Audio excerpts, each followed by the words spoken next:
చరిత్ర మరియు భూగోళ శాస్త్రం కోసం మీ గమ్యస్థానం KSN నాలెడ్జ్ హబ్ కు స్వాగతం. మా ఛానల్కి సబ్స్క్రైబ్ చేయండి. ధన్యవాదాలు. KSN నాలెడ్జ్ హబ్కు స్వాగతం. స్వర్ణయుగం ఈ మాట వినగానే మనసులో ఏదో తెలియని ప్రశాంతత, గొప్పతనం గుర్తొస్తాయి కదా. భారత చరిత్రలో ఒక సామ్రాజ్యం ఆ పేరును సగర్వంగా నిలబెట్టుకుంది. అదే గుప్త సామ్రాజ్యం. మరి నిజంగానే వాళ్ల కాలాన్ని స్వర్ణయుగమని ఎందుకంటారు? ఆ పేరు వెనుక ఉన్న అసలు కథేంటో ఈరోజు మనం తెలుసుకుందాం. అసలు ఒక యుగాన్ని స్వర్ణయుగం అని పిలవాలంటే ఏముండాలి? కేవలం లెక్కలేనంత బంగారమా, లేదా ఎవ్వరూ ఓడించలేని సైన్యమా, లేక వీటన్నిటినీ మించి ప్రజల ఆలోచనల్లో వాళ్ల కలల్లో దాగి ఉన్న అద్భుతమా? సరే, ఈ ప్రశ్నతోనే మన ప్రయాణం మొదలుపెడదాం. ఒకప్పుడు బలంగా ఉన్న మౌర్య సామ్రాజ్యం పడిపోయాక భారతదేశం చిన్న చిన్న రాజ్యాలుగా విడిపోయి గందరగోళంలో ఉంది. ఆ చీకటిలోంచే ఒక కొత్త వెలుగుదయించింది. వాళ్లే గుప్తులు. చెల్లాచెదురైన దేశాన్ని వాళ్లు మళ్లీ ఒక్కటిగా చేసి ఒక అద్భుతమైన భవిష్యత్తుకు బలమైన పునాది వేశారు. ప్రతి గొప్ప కథ వెనుక ఒక గొప్ప నాయకుడుంటాడు గదా. అలాగే గుప్తుల స్వర్ణయుగానికి మొదటి స్తంభం వాళ్ల నాయకత్వం. ఇప్పుడు ఆ సామ్రాజ్య శిల్పులెవరో చూద్దాం. ఈ ముగ్గురు గుప్త సామ్రాజ్యానికి పునాది, విస్తరణ మరియు వైభవం. మొదటి చంద్రగుప్తుడు సామ్రాజ్యానికి పునాది వేస్తే సముద్రగుప్తుడు దాన్ని ఖండాంతరాలకు విస్తరించాడు. ఇక రెండవ చంద్రగుప్తుడు దానికి సంస్కృతి అనే రంగులద్దాడు. ఇతని పేరు సముద్రగుప్తుడు. కాని చరిత్ర ఇతనికి ఇంకో పేరు పెట్టింది, భారతీయ నెపోలియన్. ఎందుకంటారా? తన జీవితంలో ఒక్కటంటే ఒక్క యుద్ధంలో కూడా ఓడిపోలేదట. అతని కత్తి దెబ్బకి ఉపఖండం మొత్తం ఒక్కటయ్యింది. సముద్రగుప్తుడి ఖడ్గం విశ్రాంతి తీసుకున్నాక రెండవ చంద్రగుప్తుడి పాలనలో కలానికి కుంచికి పని దొరికింది. విక్రమాదిత్యుడిగా పేరుగాంచిన అతని కాలంలోనే దేశం కళలతో, సాహిత్యంతో, శాంతితో వెలిగిపోయింది. రాజకీయ స్థిరత్వం అనేది కేవలం ఒక పునాది మాత్రమే.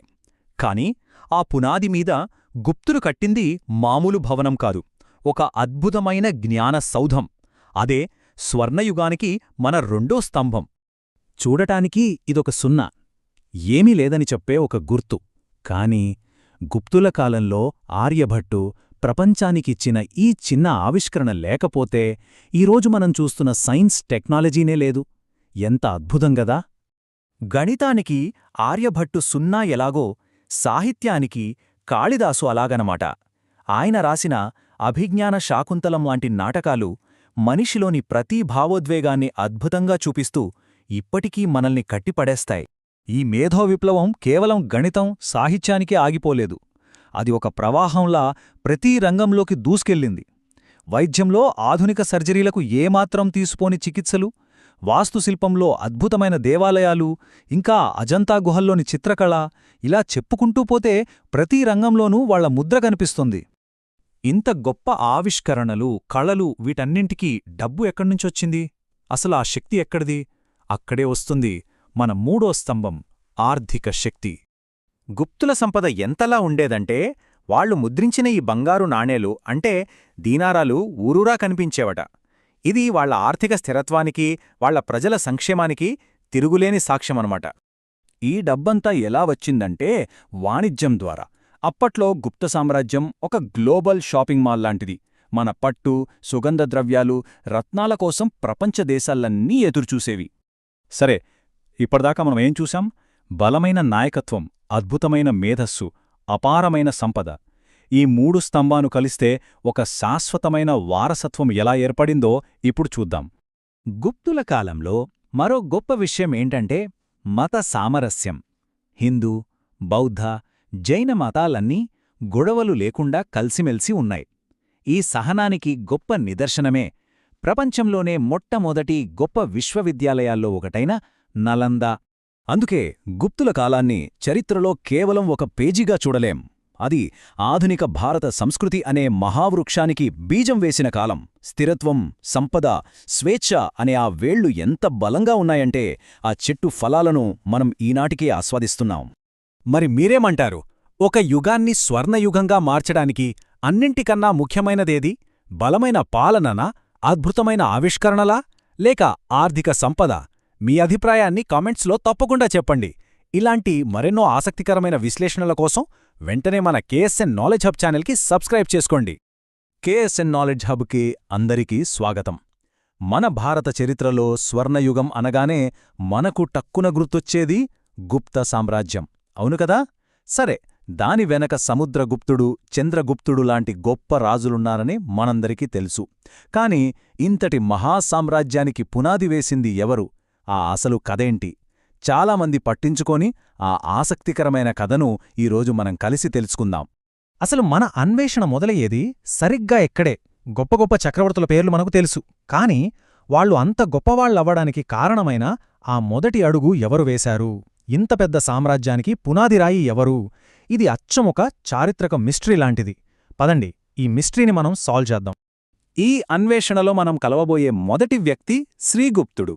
ఈయనే గుప్త వంశానికి మూలపురుషుడు, అంటే స్థాపకుడు అని చరిత్రకారులు గట్టిగా నమ్ముతారు.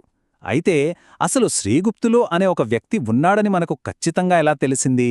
ఏంటి దాని వెనకున్న ఆధారాలు? చూద్దాం.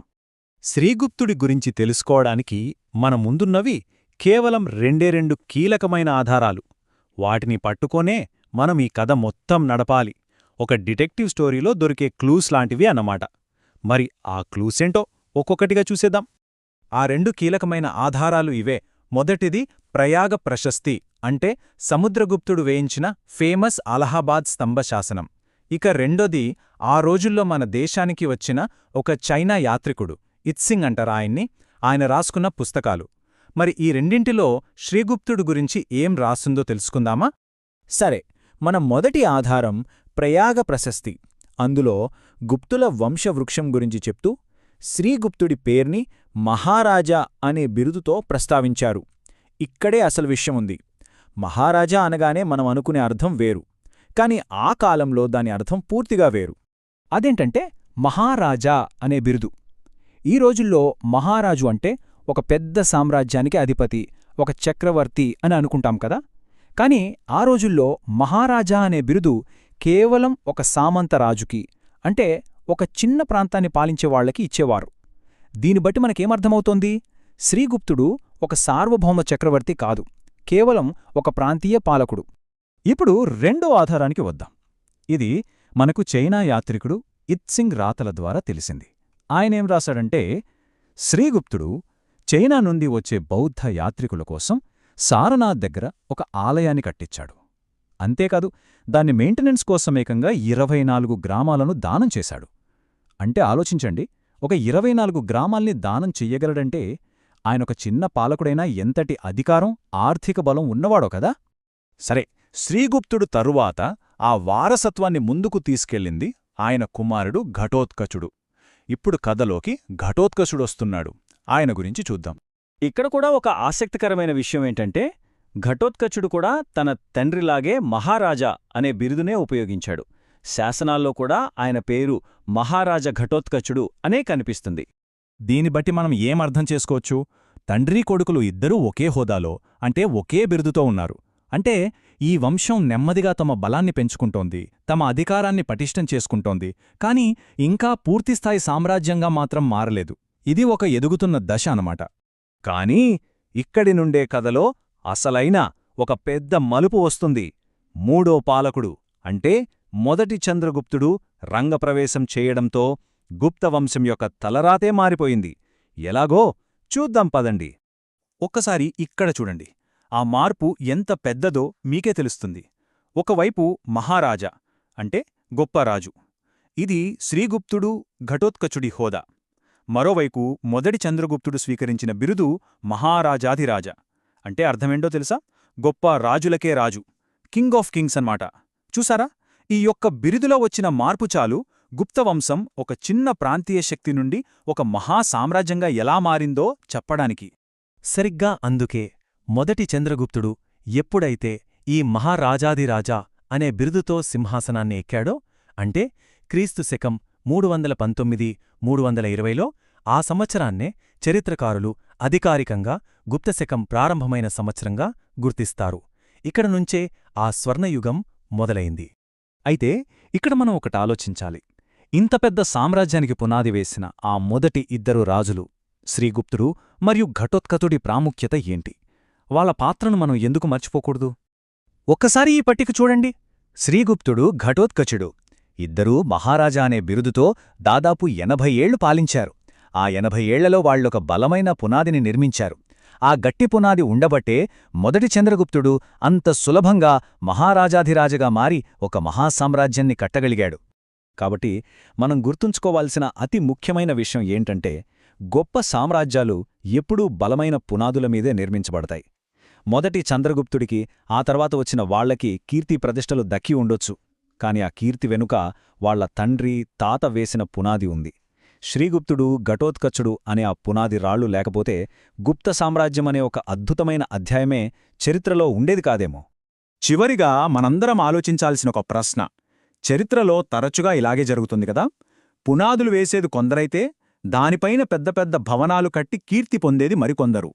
ఇంతకీ అసలు కీర్తి అనేది ఎవరికి చెందాలి? పునాది వేసినవాళ్లకా, లేక కీర్తి శిఖరాలను అందుకున్నవాళ్లకా? ఈ ప్రశ్న మనల్ని ఆలోచింపజేస్తుంది. చరిత్రలో గొప్ప గొప్ప సామ్రాజ్యాలు ఎలా నిర్మించబడతాయి? కేవలం కత్తి బలంతోనా? కాదు.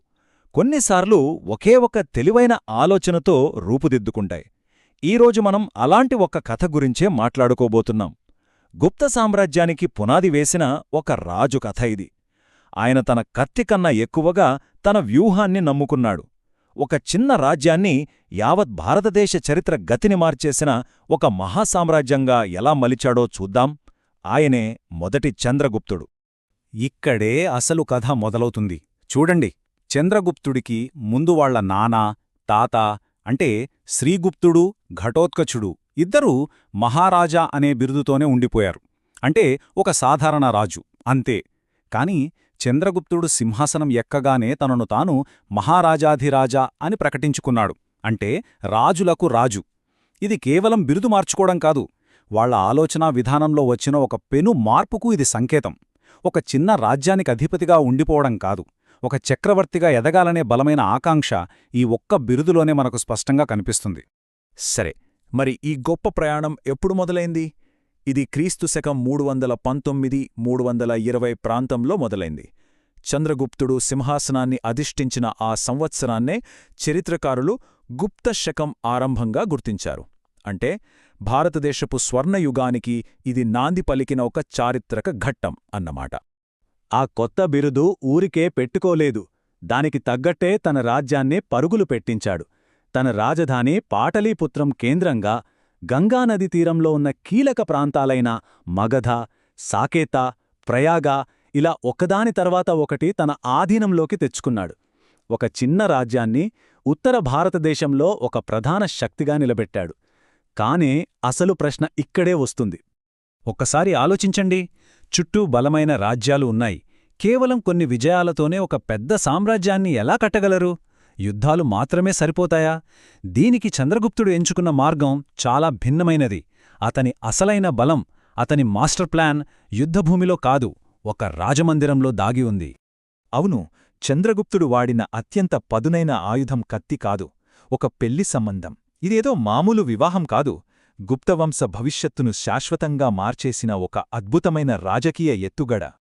ఆ కాలంలో ఉత్తర భారతదేశంలో లిచ్ఛవీ వంశమంటే చాలా శక్తివంతమైనది, గౌరవప్రదమైనది. అలాంటి వంశానికి చెందిన రాజకుమారి కుమారదేవిని చంద్రగుప్తుడు వివాహం చేసుకున్నాడు. ఈ వ్యూహాత్మక బంధంలో కీలకపాత్రధారులు వీళ్లే అన్నమాట. ఇది కేవలం పెళ్లి కాదండీ, ఒకే దెబ్బకు అనేక లక్ష్యాలను ఛేదించిన ఒక మాస్టర్ స్ట్రోక్. ఈ పెళ్లితో ఏమైందంటే చంద్రగుప్తుడికి లిచ్ఛవుల అపారమైన సైనిక బలం తోడైంది. వ్యూహాత్మకంగా ఎంతో కీలకమైన వైశాలి ప్రాంతంపై పట్టుదొరికింది. అతని పాలనకు గొప్ప గౌరవం, చట్టబద్ధత లభించాయి. అన్నింటికన్నా ముఖ్యంగా పక్కనే ఉన్న శక్తివంతమైన మగధను జయించడం చాలా సులభమైపోయింది. ఇది పక్కా ప్రణాళికతో సాధించిన విజయం. ఈ బంధం ఎంత ముఖ్యమైనదో చెప్పడానికి మనం చరిత్ర పుస్తకాలు తిరగేయక్కర్లేదు. వాళ్లు వేయించిన బంగారు నాణేలే సాక్ష్యంగా నిల్చాయి. చంద్రగుప్తుడు తన విజయాన్ని, తన వ్యూహాన్ని బంగారు నాణేలపై శాశ్వతంగా ముద్రించాడు. ఆయన రాజారాణి అనే ప్రత్యేకమైన బంగారు నాణేలను విడుదల చేశాడు.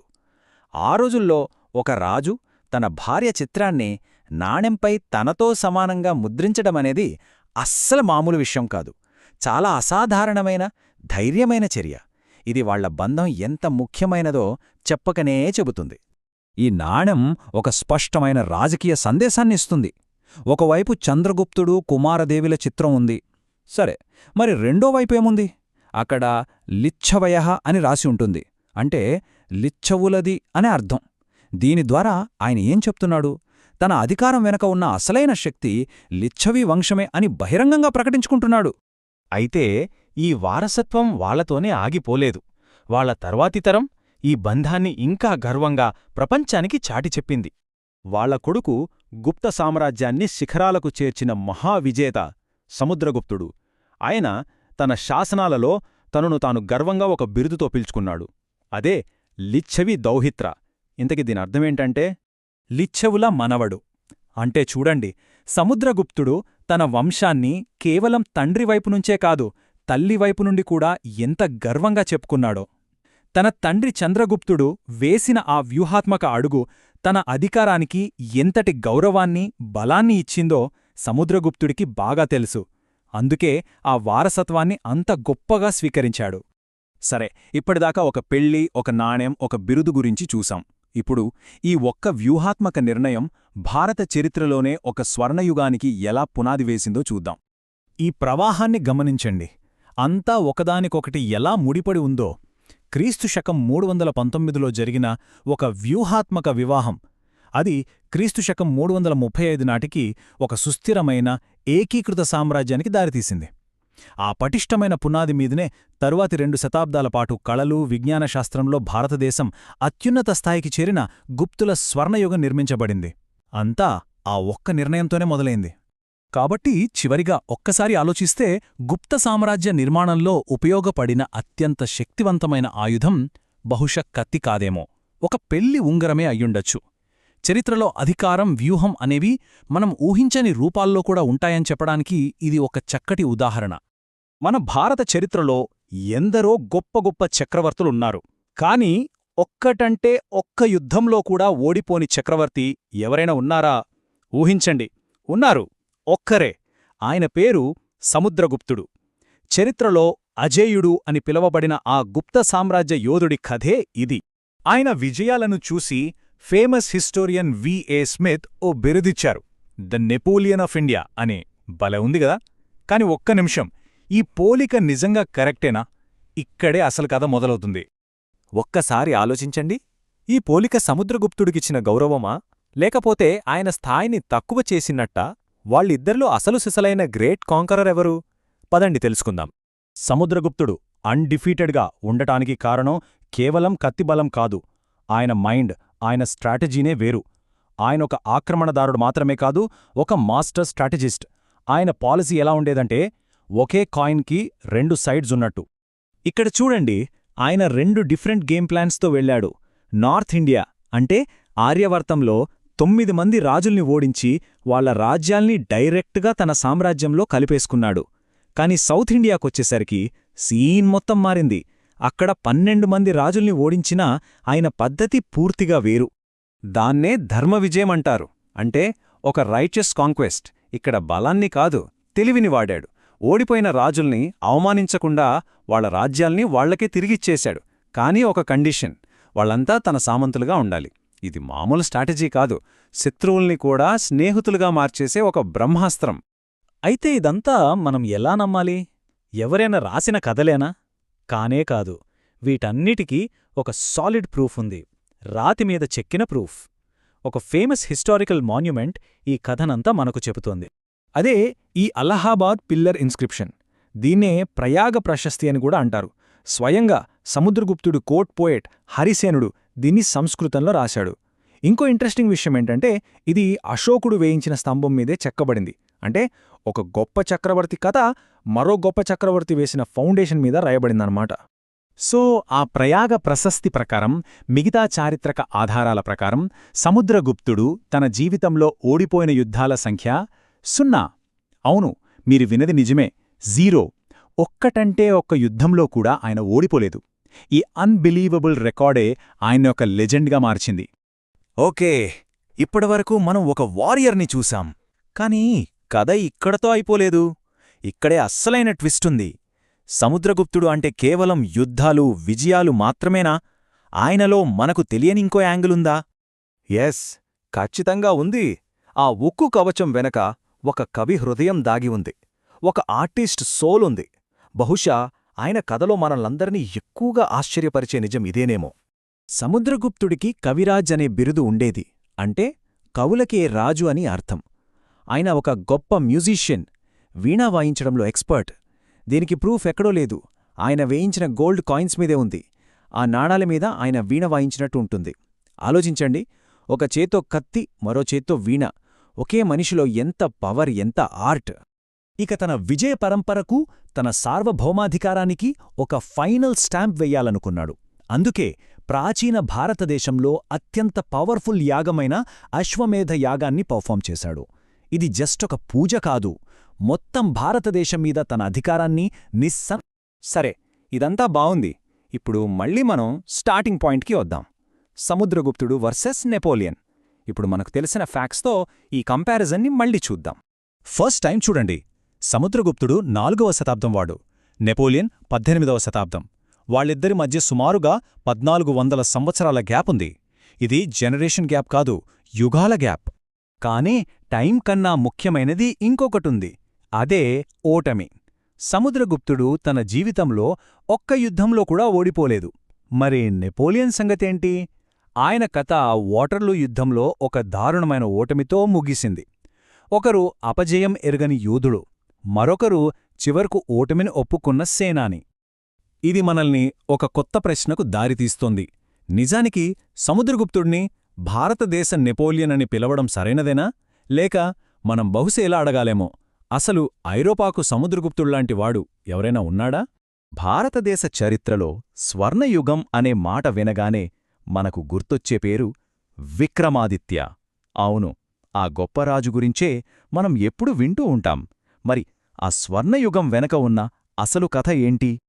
ఒక్కసారి ఊహించుకోండి, దేశంలోనే అత్యంత తెలివైన 9 మంది, వాళ్లని మహామేధావులు అనొచ్చు, వాళ్లంతా ఒకే ఒక్క రాజు ఆస్థానంలో కొలువుదీరారంటే అది కేవలం మేధోసంపద మాత్రమే కాదు. ఆలోచించండి, వేల సంవత్సరాలు గడిచిపోయినా ఎండకీ వానకీ దేనికి లొంగకుండా చెక్కు చెదరకుండా నిలబడ్డ ఒక అద్భుతమైన శాస్త్రీయ నిర్మాణం. అది కూడా ఆ కాలానిదే.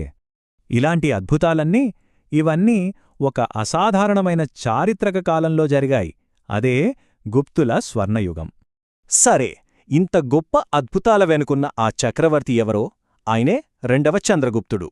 పదండి, ఈ అద్భుతమైన శకానికి కారణమైన ఆ పాలకుడు గురించి ఈరోజు మనం వివరంగా తెలుసుకుందాం. సరే, అసలు ఈ స్వర్ణయుగం ఎలా మొదలైందో చూద్దాం. గొప్ప విజేత అయిన సముద్రగుప్తుడి కొడుకే ఈ 2వ చంద్రగుప్తుడు. అయితే చరిత్రలో ఆయనకి బాగా నిలిచిపోయిన పేరు మాత్రం విక్రమాదిత్య. అసలు స్వర్ణయుగమంటే ఏంటి? సింపుల్గా చెప్పాలంటే, ఒక దేశ చరిత్రలో శాంతి, సంపద, కళలు, విజ్ఞానం ఇవన్నీ ఒకేసారి అత్యున్నత స్థాయికి చేరిన సమయమన్మాట. మరి 2వ చంద్రగుప్తుడి పాలనలో గుప్త సామ్రాజ్యం ఈ ఘనతను ఎలా సాధించిందో ఇప్పుడు మనం చూద్దాం. ప్రతి గొప్ప భవనానికి ఒక బలమైన పునాది ఎలా అవసరమో, ప్రతి గొప్ప యుగానికి కూడా అంతే. చంద్రగుప్తుడి విషయంలో ఆ పునాది ఏంటంటే ఆయన అద్భుతమైన పరిపాలనా దక్షత. అంటే ఆయన సైనిక విజయాలు, ఆయన వేసిన రాజకీయ ఎత్తుగడలే ఈ స్వర్ణయుగానికి పునాది రాళ్లయ్యాయి.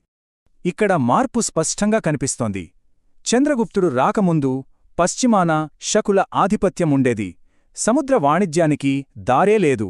ఆయన వచ్చాక పరిస్థితి పూర్తిగా మారిపోయింది. పశ్చిమ తీరాన్ని తన ఆధీనంలోకి తెచ్చుకొని విదేశీ వాణిజ్యానికి తలుపులు తెరిచారు. సంపద వెల్లువలా వచ్చిపడింది. ఇదంతా ఎలా సాధ్యమైందంటే, ఆయన వ్యూహం చాలా సింపుల్ కాని చాలా పవర్ఫుల్. ఒకవైపు శత్రువులైన శకులను యుద్ధంలో ఓడించి శకారి అని పేరు తెచ్చుకున్నారు. మరోవైపు దక్కన్లో ఉన్న వాకాటక రాజుకి తన కూతురు ప్రభావతి గుప్తాను ఇచ్చి పెళ్లి చేశారు. చూశారా, ఒకవైపు బలం, మరోవైపు తెలివి, రెండింటినీ ఉపయోగించారన్నమాట. సరే, సైనిక విజయాలు, రాజకీయ పొత్తులతో సామ్రాజ్యానికి శాంతి, సంపద వచ్చాయి. కాని చంద్రగుప్తుడు అక్కడితో ఆగలేదు. ఆ బలమైన పునాది మీద ఒక అద్భుతమైన మేధో సౌధాన్నిర్మించారు. దానికి నిదర్శనమే ఆయన ఆస్థానంలోని నవరత్నాలు. పేరుకు తగ్గట్టే 9 మంది రత్నాలలాంటి మేధావులు. ఆ 9 మందిలో ఎవరెవరున్నారో తెలుసా? మహాకవి కాళిదాసు. ఆయన అభిజ్ఞాన శాకుంతలం గురించి తెలియనివారుండరు. ఖగోళ శాస్త్రవేత్త వరాహమిహిరుడు. ఆయుర్వేదానికే ఆద్యుడైన ధన్వంతరి. అమ్మో, ఒకరా ఇద్దరా? ఇలాంటి దిగ్గజాలంతా ఆయన ఆస్థానంలోనే ఉండేవారు. వాళ్లు చేసిన రచనలు, కనిపెట్టిన విషయాలు ఇప్పటికీ మనకు దారి చూపిస్తున్నాయి. సరే, ఇప్పటిదాకా కళలు, సాహిత్యం గురించి మాట్లాడుకున్నాం. ఇప్పుడు సైన్స్ వైపు వద్దాం. ఆ కాలంలో వాళ్ళ సాంకేతిక పరిజ్ఞానం ఏ స్థాయిలో ఉండేదో చెప్పడానికి ఒకే ఒక్క సజీవ సాక్ష్యం చాలు. అదే మెహ్రోలీ ఇనుపస్తంభం. 1600 సంవత్సరాలు. ఒక్కసారి ఆలోచించండి. నమ్మశక్యంగా లేదు కదా? 1600 ఏళ్లుగా ఎన్నెన్నో ఋతువుల్ని చూసింది. ఎండను, వానను తట్టుకుంది. అయినా చెక్కు చెదరలేదు. ఎంత అద్భుతం! దానికున్న ప్రత్యేకతేంటో తెలుసా? ఎండకు ఎండి, వానకు తడిసినా ఈ స్తంభం ఇప్పటికీ తుప్పు పట్టలేదు. అవును, మీరు విన్నది నిజమే. ఇనుము తుప్పు పట్టకుండా ఉండటం. ఈ రహస్యమేంటో ఇప్పటికీ సైంటిస్టులకి అంతు పట్టడం లేదు. అంటే మనం అర్థం చేసుకోవాల్సిందేంటంటే, ఢిల్లీలో ఉన్న స్తంభం కేవలం ఒక ఐరన్ పిల్లర్ కాదు. అది గుప్తుల కాలం నాటి మెటలర్జీకి, అంటే లోహశాస్త్రంలో వాళ్లకున్న అపారమైన జ్ఞానానికి నిలువెత్తు నిదర్శనం. సరే, ఇదంతా మనం చెప్పుకుంటున్న కథలు అనుకోవచ్చు. కాని ఈ స్వర్ణయుగాన్ని కళ్లారా చూసిన ఒక విదేశీ యాత్రికుడి మాటలు వింటే? అవును, చైనా నుండి వచ్చిన పాహియాన్ సరిగ్గా ఇదే కాలంలో మన దేశాన్ని సందర్శించాడు. ఆయన తిరిగి వెళ్లి రాసుకున్న పుస్తకంలో చంద్రగుప్తుడి సామ్రాజ్యాన్ని ఒక ఆదర్శరాజ్యంగా పొగిడాడు. ఆయన మాటల్లోనే చెప్పాలంటే అది అచ్చం భూమిమీద ఉన్న ఒక స్వర్గంలాంటిదట. ఆయన ఏం గమనించాడో తెలుసా? సమాజంలో చాలా ప్రశాంతత ఉండేదట. ఎక్కడా గొడవలు లేవు. నేరాలు అనేవే చాలా అరుదుగా జరిగేవట. ప్రజలందరూ చాలా సంతోషంగా, సంపన్నంగా జీవించేవాళ్లని రాశాడు. ఇంతకన్నా సుపరిపాలనకు నిదర్శనం ఏం కావాలి? చూశారుగా, సైనిక విజయాల దగ్గర్నుంచి శాస్త్రీయ అద్భుతాల వరకు మనం ఇప్పటిదాకా చూసిన ప్రతి అంశం ఒక్కటే విషయాన్ని స్పష్టం చేస్తోంది. రెండవ చంద్రగుప్తుడి పాలన ఎందుకు ఒక యుగానికి నిర్వచనంగా మారిందో ఇప్పుడు మనకర్థమవుతోంది. ఒక స్వర్ణయుగానికి ఫార్ములా ఏంటో ఇక్కడ చూడొచ్చు. ఆర్థికంగా దేశం ఉన్నత స్థితిలో ఉంది. సాంస్కృతికంగా నవరత్నాలతో కళలు విలసిల్లాయి. శాస్త్రీయంగా ఇనుపస్తంభంలాంటి అద్భుతాలు జరిగాయి. ఇక సామాజికంగా విదేశీయులు కూడా మెచ్చుకునేంత శాంతి నెలకొంది. ఇవన్నీ కలిస్తేనే అదే స్వర్ణయుగం. ఒక రంగం మరో రంగానికి బలాన్నిచ్చింది. అయితే చివరిగా ఒక ప్రశ్న. అసలు ఒక స్వర్ణయుగానికి నిజమైన కొలమానమేంటి? సంపద, అధికారమా? లేక అది ప్రపంచానికి అందించిన జ్ఞానం, కలలా? ఆలోచించండి. బహుశా విక్రమాదిత్యుడి అస్సలైన గొప్పతనం ఈ రెండింటినీ బ్యాలెన్స్ చేయడంలోనే ఉందేమో. భారతదేశ చరిత్రలో ఒక స్వర్ణయుగం, అదే గుప్త సామ్రాజ్యం. కాని ఎంత పెద్ద సామ్రాజ్యమైనా ఒకరోజు కూలిపోవలసిందే కదా. అసలు అంత గొప్ప సామ్రాజ్యం ఎలా పతనమైంది? దాని వెనకున్న అసలు కారణాలేంటి? పదండి, ఈరోజు ఆ మిస్టరీని ఛేదిద్దాం. ఒక స్వర్ణయుగం ఎలా అంతమైపోతుంది? ఈ ఒక్క ప్రశ్న చాలా ముఖ్యం. ఎందుకంటే ఓ సామ్రాజ్యాన్ని ఎలా కట్టారో తెలుసుకోవడం ఒకెత్తైతే, అది ఎందుకు కూలిపోయిందో అర్థం చేసుకోవడం మరో ఎత్తు. గుప్తుల కథలో మనకు ఆ సమాధానం దొరుకుతుంది. ఇక్కడొక ట్విస్టుంది. ఈ కథ వైభవంగా మొదలవ్వదు. అసలు కథ మొదలయ్యేదే ఆ సామ్రాజ్య పునాదుల్లో పడ్డ మొదటి పగుళ్లతో. అవును, మీరు విన్నది నిజమే. గుప్తుల పతనమనేది ఓవర్నైట్ జరిగిపోలేదు. కుమారగుప్తుడు, స్కందగుప్తుడు వీళ్లంతా గొప్ప చక్రవర్తులే. కాని వాళ్ల టైంలోనే ఆ పునాదుల్లో చిన్న చిన్న క్రాక్స్ మొదలయ్యాయి. అవే నెమ్మదిగా పెరిగి పెద్దవై చివరికి ఆ మహాసామ్రాజ్యాన్నే కూల్చేశాయి. సరే, ఏ ఇన్వెస్టిగేషన్లోనైనా మనం ముందు ఎవరిని చూస్తాం? స్పష్టంగా కంటికి కనిపించే నిందితుడిని. గుప్తుల పతనానిక్కూడా అలా ఓ ఆబ్వియస్ సస్పెక్ట్ ఉన్నాడు. అదే సరిహద్దుల అవతల నుంచి వచ్చిన ఒక భయంకరమైన ముప్పు. వాళ్లే హూనులు. పేరు వింటేనే భయం పుడుతుంది కదా. మధ్య ఆసియా నుంచి వచ్చిన ఒక క్రూరమైన సంచారజాతి. గుర్రాలమీద స్వారీ చేస్తూ వెళ్లిన చోటల్లా విధ్వంసం సృష్టించేవాళ్లు. వాళ్ల పేరు వింటే ఆ రోజుల్లో పెద్ద పెద్ద రాజ్యాలు కూడా గడగడలాడిపోయేవి. కుమారగుప్తుడి పాలన చివరి దశలో హూనులు ఒక తుఫానులా సామ్రాజ్యంపై పడ్డారు. వాళ్ల దెబ్బకి గుప్త సామ్రాజ్యం పునాదులే కదిలిపోయాయి. కాని అప్పుడొక హీరోలా నిలబడ్డాడు స్కందగుప్తుడు. హూనులను వీరోచితంగా ఎదుర్కొని దేశం నుంచి తరిమికొట్టాడు. సామ్రాజ్యం ఊపిరి పీల్చుకుంది. కాని ఒక్క క్షణం, ఈ గెలుపుకి మనం చెల్లించిన వెల ఏంటి? ఖజానా ఖాళీ అయిపోయింది. సైన్యం నీరసించిపోయింది. ఆ గెలుపే పతనానికి మొదటి మెట్టు అయింది. ఇక్కడే అసలు ప్రశ్న మొదలవుతుంది. బయట శత్రువును తరిమి కొట్టారు కదా, మరి సామ్రాజ్యం ఎందుకు బలహీనపడింది? గెలిచిన తరువాత కూడా లోపలేదో తప్పు జరుగుతోందా? బహుశా అసలు శత్రువు బయట లేడేమో, లోపలే ఉన్నాడేమో. అవును, అసలు సమస్య బయట కాదు, లోపలే. అది సామ్రాజ్యపు రక్తంలోనే ప్రవేశించిన ఒక అనారోగ్యంలాంటిది. పైకి కనిపించదు, కాని లోపల ఆర్థిక వ్యవస్థను, ఐక్యతను, అన్నింటినీ తినేసింది. ఇచ్చూడండి, ఈ నాణేలు ఎంత పెద్ద కథ చెప్తున్నాయో తెలుసా? ఒకప్పుడు గుప్తుల నాణేలు అంటే స్వచ్ఛమైన బంగారం. వాళ్ల వైభవానికి, సంపదకి అదొక సింబల్. కాని స్కందగుప్తుడి కాలానికొచ్చేసరికి నాణేలు చూడండి, బంగారాన్ని తగ్గించి వెండి, ఇతర లోహాలు కలపడం మొదలుపెట్టారు. దీని అర్థమేంటి? ఖజాలా ఖాళీ అయిపోయిందని. యుద్ధాల వల్ల, రోమ్తో వాణిజ్యం దెబ్బతినడం వల్ల ఆర్థిక పరిస్థితి ఎంత దారుణంగా తయారైందో చెప్పడానికి ఇంతకన్నా పెద్ద ప్రూఫ్ అవసరం లేదు. కేంద్రంలో రాజు బలహీనంగా ఉన్నాడని అర్థమవ్వగానే ప్రాంతీయ నాయకులు రెచ్చిపోయారు. పుష్యమిత్రుల తిరుగుబాటుతో ఇది మొదలైంది. స్కందగుప్తుడు దాన్ని అణచివేయటానికి చాలా కష్టపడాల్సొచ్చింది. ఇక ఆ తర్వాత ఒక్కొక్కరుగా తమని తాము స్వతంత్రులుగా ప్రకటించుకోవడం మొదలుపెట్టారు.